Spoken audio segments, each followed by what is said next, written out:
বিচার online solution YouTube চ্যানেলে আপনাদের সকলকে স্বাগত জানাই। আজকের ভিডিওতে আলোচনা করব যারা এসআইআর এ ফর্ম ফিল আপ করার সময় নিজেদের বাবা মা বা আত্মীয় পরিজনের নাম দিয়েছিলেন, অর্থাৎ যাদের 2002 সালে ভোটার লিস্টে কোনো নাম ছিল না, তারা নিজের বাবা মার নাম দিয়ে প্রয়োজনিং করেছিলেন বা লিঙ্কেজ দেখিয়েছিলেন এসআইআর এর ক্ষেত্রে। তাদের কিন্তু অনেকের সন্দেহর তালিকায় সন্দেহভাজনের ক্ষেত্রে কিন্তু তাদেরকে এসআইআর এর কিন্তু নোটিশ করা হয়েছে। আপনাকে যে নোটিশ করা হয়েছে আপনি কিন্তু জানেনও না যে আপনার নামে কিন্তু নোটিশ আছে। তাই আপনি জানবেন কি করে, সেই সমস্ত বিস্তারিত আজকের এই ভিডিওতে আমি আলোচনা করব। তো এই ক্ষেত্রে কি কি ডকুমেন্টস লাগবে এবং কি করণীয় আছে, কিভাবে আপনারা জানতে পারবেন, সে সমস্ত তথ্য আজকের এই ভিডিওর মধ্যে আমি আলোচনা করব।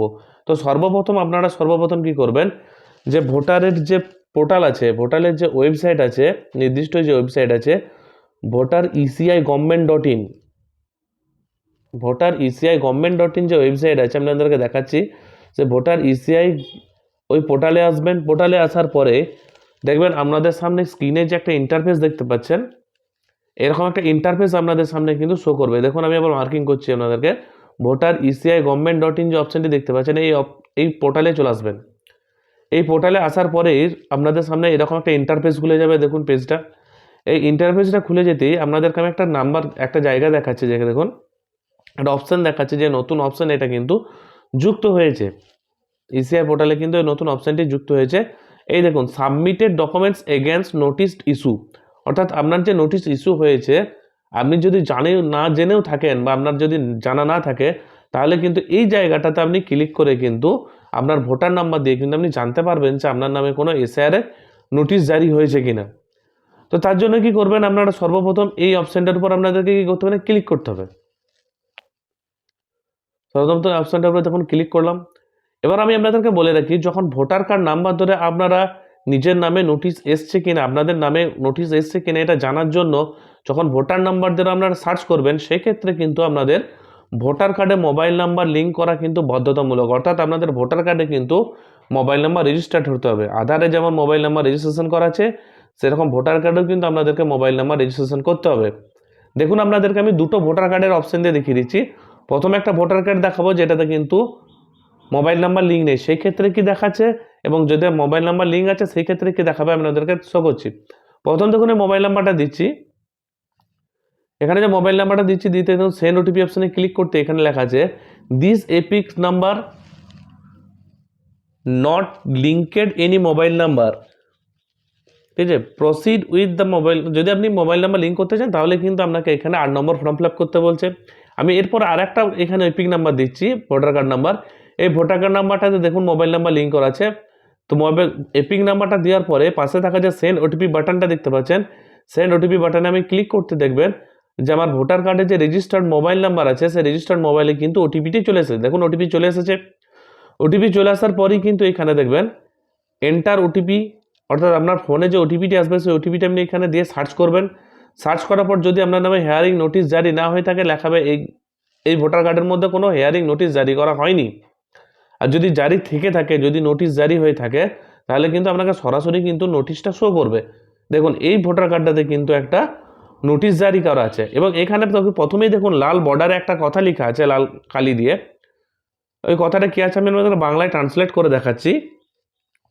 অনুগ্রহ করে নিশ্চিত করুন যে আপনার আধার কার্ডের সাথে আপনার যে এপিক কার্ড অর্থাৎ ভোটার কার্ডে থাকা নামের সাথে হুবহু মিল আছে। অর্থাৎ আপনার আধার কার্ডের সাথে এবং ভোটার কার্ডে যদি হুবহু মিল থাকে, তবেই আপনি কিন্তু অনলাইনে আপনার এসআইআর নোটিশের কাজকর্মটা করতে পারবেন, ডকুমেন্ট আপলোডটা করতে পারবেন। যদি না থাকে, তাহলে আপনার আধারের সাথে ভোটারের নাম যদি মিসম্যাচ থাকে, তাহলে আপনি আপনার বিএলওর সাথে কিন্তু যোগাযোগ করবেন। এই কথাটা কিন্তু এখানে দেওয়া হয়েছে। আমি পেজটাকে আবার ট্রান্সলেট করে ইংলিশে করে নিচ্ছি। ইংলিশে করে নেওয়ার পর আপনাদেরকে দেখাচ্ছি যে কী কারণে এই নোটিশটি এসছে। এই যে ভোটার আছে, ভোটার দাতা, এই ভোটার দাতার কী কারণে নোটিশটি এসছে সেটি আমি আপনাদেরকে আবার বাংলায় করে দেখাচ্ছি। দেখুন, আপনার গণনা ফর্মে দেখানো লিঙ্কেজ অনুসারে আপনি যে ভোটের যে 2002 সালে লাস্ট এসআইআর এর পূর্ববর্তী আপনি যে আত্মীয়ের নাম দিয়েছিলেন, অর্থাৎ পূর্ববর্তী এসআইআর যে আত্মীয়ের নাম দিয়েছিলেন, অর্থাৎ আমি সাপোজ হচ্ছে এটা আমার নিজস্ব, আমি আমার বাবার নাম দিয়েছিলাম, কিন্তু আমার বাবার নামটা 2002 সালে একরকম ছিল, এখন বর্তমানে কিন্তু আর এক রকম আছে। সেই কারণেই কিন্তু আমার ভোটার কার্ডে একরকম আছে এবং 2002 সালে আমার বাবার ভোটার কার্ডে কিন্তু নামটা একরকম ছিল, সেই কারণেই কিন্তু এখানে এসআইআর এর নোটিশটি কিন্তু করা হয়েছে। তো এই নোটিশটা রেফারেন্সে আপনাকে কি কি ডকুমেন্টস আপলোড করতে হবে, দেখুন এই নোটিশটির রেফারেন্সে আপনাকে কিন্তু কিছু ডকুমেন্টস এখানে আপলোড করতে হবে। তো যে ডকুমেন্টসটা আপলোড করবেন সেই ডকুমেন্টসটার মধ্যে আপনাকে দুটি অর্থাৎ ফ্রন্ট সাইড অর্থাৎ সামনের দিক এবং পেছন দিক দুটোই কিন্তু আপনাকে এখানে সাপোর্টিং ডকুমেন্টস কিন্তু দিতে হবে। এবং প্রথম প্রুফটা যেটা হচ্ছে দেখুন 1 নম্বর proof of relationship with parents, অর্থাৎ আপনার বাবা মার সাথে আপনার সম্পর্ক আছে সেরকম কোনো, অর্থাৎ আপনার আধার হোক, প্যান কার্ড হোক কিংবা স্কুলের বোর্ড সার্টিফিকেট হোক, যে কোনো একটা নথি কিন্তু আপনাকে এখানে দিতে হবে।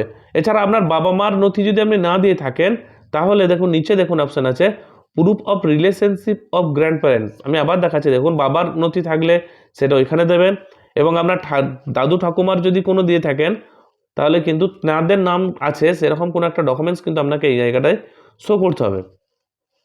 এবং তার সাথেও দেখুন এই যে প্রথম অপশানটা দেখুন, আমি আবার বলছি, প্রথম যে অপশানটা আমি বর্ডার দিয়েছি এটা হচ্ছে আপনার বাবা মার লিঙ্কেজ অনুযায়ী যদি আপনি এসআইআর ফর্ম ফিল আপ করেছিলেন সেই রকম তথ্য বলতে আপনার আধার কার্ড, প্যান কার্ড কিংবা আপনার বোর্ড সার্টিফিকেট যদি থাকে কোনো শিক্ষাগত যোগ্যতার ক্ষেত্রে, কিংবা আপনার কাস্ট সার্টিফিকেট থাকলে আপনি ওটা এখানে দিতে পারবেন। এবং এক্ষেত্রে দেখুন proof of relationship with grand parents, অর্থাৎ আপনার দাদু ঠাকুমার যদি কোনো থাকে, যেমন ফ্যামিলি রেজিস্টার সার্টিফিকেট হতে পারে বা কোনো দলিল হতে পারে, যে দলিলটা আপনার বাবাকে আপনার দাদু দিয়ে গিয়েছিল সেই দাদু, হ্যাঁ, এবং সেই সূত্রে যে লিঙ্কেজটা আছে সেই লিঙ্কেজটাও কিন্তু আপনি এখানে দেখাতে পারবেন। এবং তার সাথে দেখুন লেখা আছে upload the exact last SIR, অর্থাৎ আপনার যে 2002 সালের এসআইআর, অর্থাৎ যার নাম ধরে আপনি প্রজনিং করেছিলেন, যার নাম ধরে আপনি লিঙ্কেজ করেছিলেন সেই 2002 সালের লিস্টের ফ্রন্ট পেজটা এবং যত নম্বর পেজে যে সিরিয়ালে আছে, যে পেজটাতে আছে আপনাদের আত্মীয়ের নামটা, সেই পেজটাকেও কিন্তু আপনাকে এখানে আপলোড করে ই-সাইন অ্যান্ড সাবমিট অপশানে ক্লিক করলে কিন্তু হয়ে যাবে। এই দেখুন এই জায়গাতে কিন্তু আপনাকে প্রথম পেজটা দিতে হবে এবং এখানে আপনার নামটা যেখানে আছে আপনার আত্মীয়ের নামটা সেই নামের পেজটাকে আপনাকে এখানে আপলোড করতে হবে। তারপরে নিচে কিন্তু আপনি অনলাইনের মারফতে এটা করতে পারবেন। এক্ষেত্রে আমি আপনাদেরকে সাজেস্ট করব আপনারা অনলাইনে করার থেকে আপনারা অফলাইনে বিএলওর কাছে গিয়ে কিন্তু এটা আবেদন করবেন। আমি আপনাদেরকে আবারও বলছি, আপনাদেরকে অনলাইনে করার চাইতে আপনাদের বিএলওর কাছে করতে আমি আপনাদেরকে এই কাজটা করতে সাজেস্ট করব। ব্যাস এতটা ইনফরমেশন আপনাদেরকে দেওয়া ছিল, আশা করছি আপনাদেরকে বোঝাতে পারলাম। যদি আমার ভিডিওটি ভালো লেগে থাকে অবশ্যই আমার ভিডিওতে একটি লাইক দেবেন এবং আমার চ্যানেলে নতুন হয়ে থাকলে আমার চ্যানেলটিকে অবশ্যই সাবস্ক্রাইব করে দেবেন। ধন্যবাদ সম্পূর্ণ ভিডিওটি দেখার জন্য। ভালো থাকবেন, সুস্থ থাকবেন।